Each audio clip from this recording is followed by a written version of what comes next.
கோவையில் பொறியியல் மாணவிக்கு பாலியல் தொல்லை அளித்த கல்லூரியின் முதன்மை நிர்வாக அதிகாரி மீது வழக்கு பதிவு செய்த போலீசார் தலைமறைவானவரை தேடி வருகின்றனர். விவரங்களோடு இணைகிறார் எமது செய்தியாளர் சதீஷ் விவரங்களை வழங்கலாம். வணக்கம்.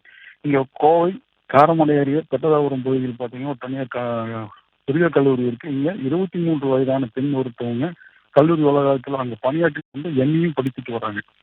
அந்த கல்லூரியில் சிஇஓவாக பணியாற்றி வருபவர் என்ன பண்ணியிருக்காங்கன்னா, அந்த பெண்ணுக்கு அடிக்கடி வாட்ஸ்அப்பில் குறுஞ்செய்திகள் அனுப்பிச்சிருக்காங்க.